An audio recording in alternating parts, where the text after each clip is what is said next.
I'll tell you what, it has all the earmarks on a mafia hit.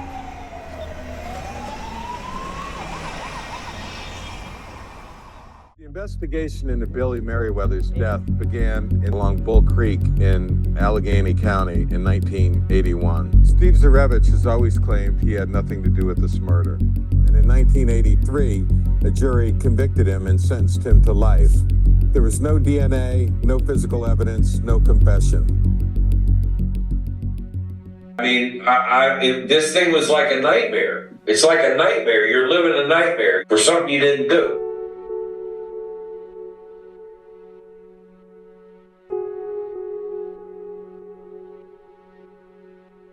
The only evidence that convicted Steve was the testimony of 4 jailhouse criminals who said that Steve told them he killed Merriweather. Now, the problem is the record does not disclose this deal, but we know for certain there were some promises of some kind made.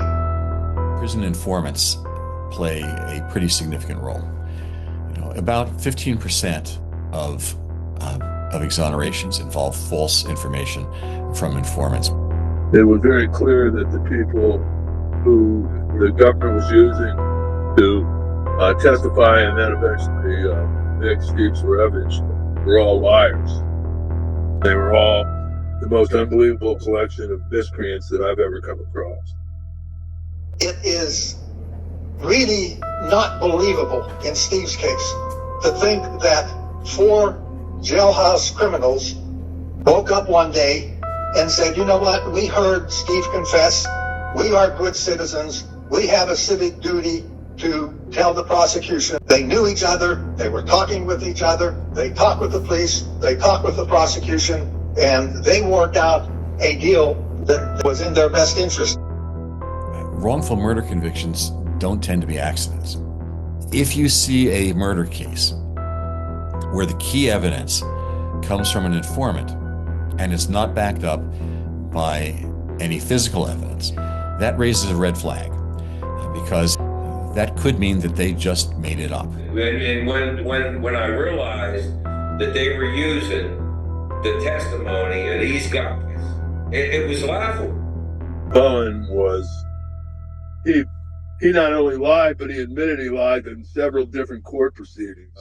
In some cases, people got relief or exonerated, but for some reason, Steve got any satisfaction from the court system, despite proving that these guys were all lying about it. Ernie Bevilacqua was one of the most unbelievable people I've ever encountered in my 50 years as an investigative reporter. I did interview Ernie Bevilacqua in Western Penitentiary in Pittsburgh, and he told me that he made up the story in order to get a favorable treatment by the prosecutor. Soon after being named by the informants, Steve was questioned and passed a polygraph test about his involvement.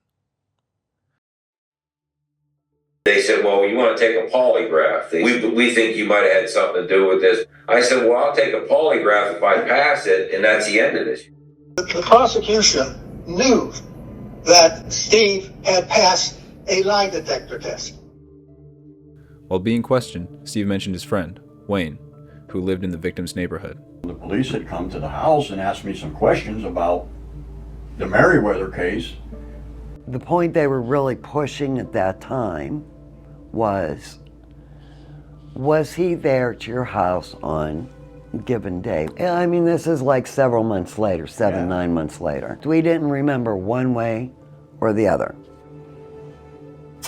And they said, well, we need you to come down here. I said, well, if you don't come down here, we're going to drag you down here.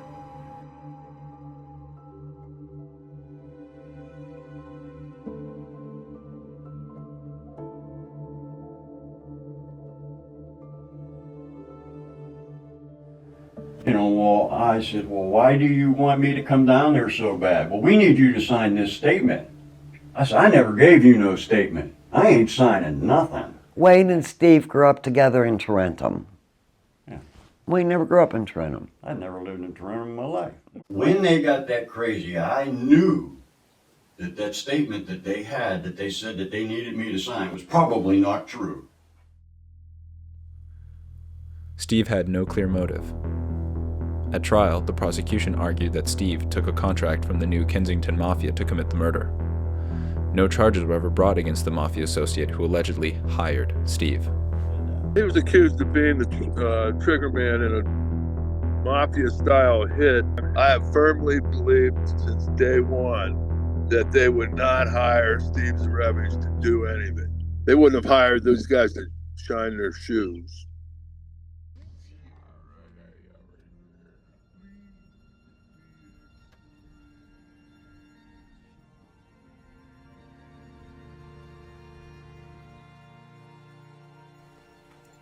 The family of the man who was murdered Yes. always said that Steve didn't do it. Right. And then I found out that they wrote a letter. Anthony Merriweather. My brother was murdered in 1981, and Steve Szarewicz was subsequently convicted. And when he was convicted, our family was disappointed and shocked and found no closure in my brother's death. We have continued to suffer since '81, knowing that an innocent man has spent the last 40 years in prison. Justice delayed is justice denied.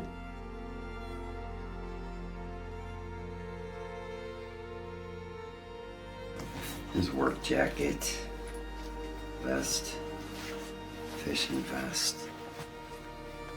Fishing vest. Save that for him now, just cause.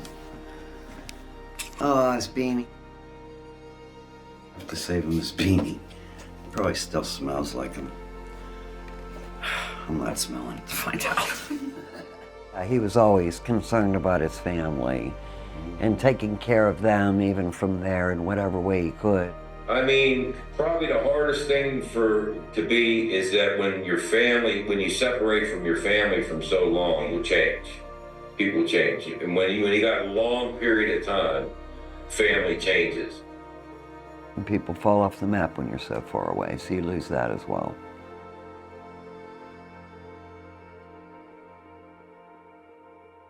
And it's terrible that we know somebody that it has happened to. You know, I mean, you see these things on TV, and until you know somebody that this has happened to, you know, it's not real, but it's real. When you put me in a car and I'm driving down the way and I know they ain't coming to get me, I'm cool with that. That's good. That's a good start. You know what I mean? I don't really care to go to some special restaurant, but I don't even think about that because it's not even in.